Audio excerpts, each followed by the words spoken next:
Hey everybody, Goosebumps and Dummies here, back at it again with another video. And today, with the assurance that more retro tins are going to be made as the years progress, I decided to go ahead and continue the retro tin series, like I wasn't gonna do it anyways. Because now that we're actually getting more retro tins, because we have a new one coming out next July, which is really cool, and I like the selections as it has egg monsters, so I'm biased. I've decided, let's make another retro tin, and this one I feel is the most plausible, at least conceptually, to happen, retro tin. Because every retro tin so far has had some level of a theme, and that's what I've been doing with this retro tin what if series, where I make retro tins with themes, whilst trying to challenge myself to pick books that would fit within that theme without picking ones that, here's the rules, that I've picked in a previous retro tin video, or are in an existing or soon-to-be existing retro tin. So yeah, I couldn't pick any of those. This is all books I had never picked for a retro tin for, or have never been in one in real life. So yeah, today's theme, creatures. Now it sounds extremely basic since every retro tin ever has a creature book in it. And every Goosebumps book ever has like some monster. But this one's more basic, but in a good way. It's the more standout monster types. Werewolves, vampires, zombies, ghouls, ghosts, goblins, stuff like that, and mummies, and just monsters in general.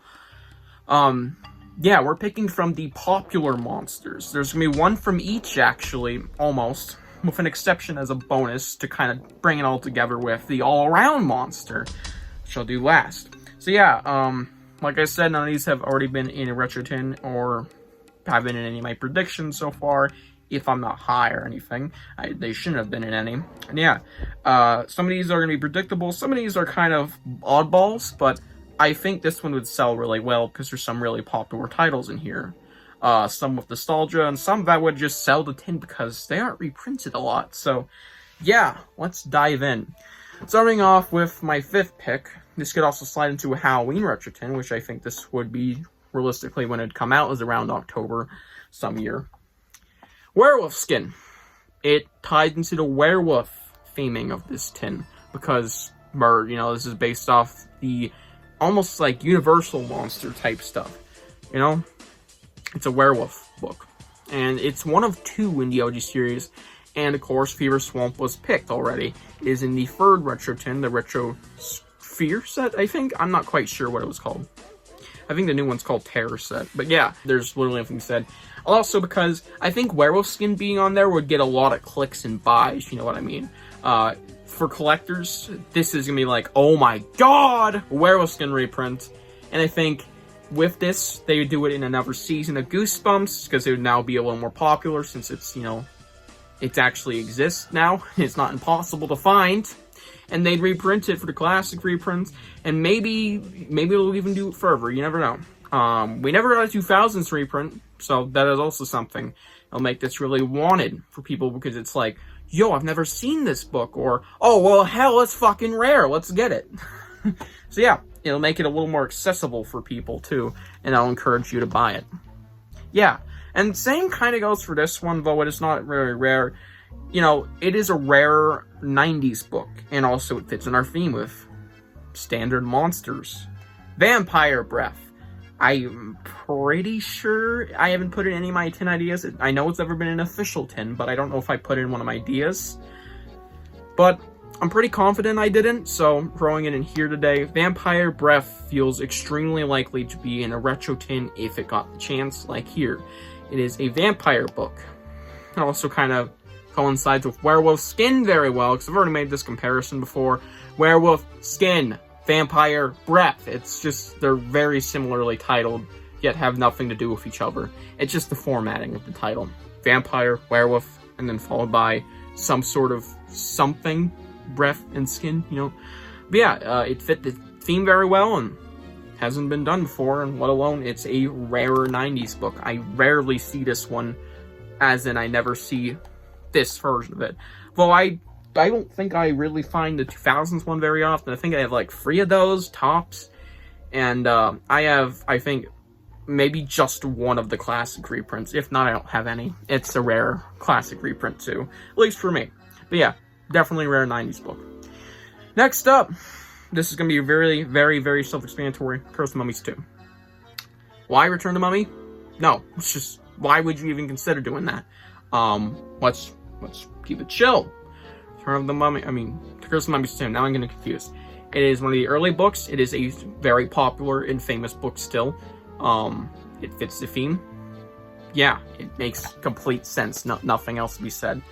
Now this next one is kind of like, why would you pick that? But here's the thing. If I didn't have my rules and if I broke them, I would have chose Ghost Next Door because it is literally the next season. However, I think I put it, yes I did, I put it in my Winter Retro Tin video. So it has been disqualified from this video. Since we're doing the popular monsters, I had to do a ghost book. So why not The Headless Ghost? The second most popular Ghost Beach is kind of unpopular. One of the most popular ghost stories in pretty much all of Goosebumps. And albeit not really very good, quality aside, it seems likely this one to be picked for, obviously, the awesome color art. Also, actually every single one of these have blues on their cover art, or pinks and purples, or just something of that shade. So it fits really well, especially this next one, which comes not too long after it, and before Vampire Breath. And yeah, it just fits the theme. It's a ghost story with the mummy and vampire and werewolf story. And now for this next one that kind of breaks the theme a little. But not really. It kind of brings it all together in my eyes. How to Kill a Monster. Yeah, How to Kill a Monster just brings this whole tin together in my eyes. It is the monster story. There is no specific entity this monster is attached to. It's not a subgenre of werewolf. It is just literally a green, furry, almost gorilla-like monster, but gator enough to not be one. It's literally, I'm not going to spoil the book for you, but it is quite similar to a gorilla, but also extremely different. At least in, posture and build. Yeah, this fucker is just a monster. It is a monster in our Creature Retro Tin. All of these are monsters, and it also makes a lot of sense. There's a lot of monsters in media out there that aren't really based off already existing things. There are monsters that don't have to be based off vampires, aliens, zombies, ghosts. You get the idea. So this is just kind of representing monsters in general. Not just these creepy creatures and cryptids we made up. Monsters in general. So it just fits the tin perfectly. And it's never been in a tin, let alone one of my fan-made tins. So yeah, that is another tin done. The Creature Retro Tin, based off your standard monster ideas within our realm of existence. Yeah, maybe next time I'll do a movie tin, or maybe just another popular tin. We'll see what I come up with, and maybe what you guys come up with, because I like hearing your thoughts and ideas, and tell me what you think would actually be in this tin if you disagree. And I'll see you guys in the next one. Bye.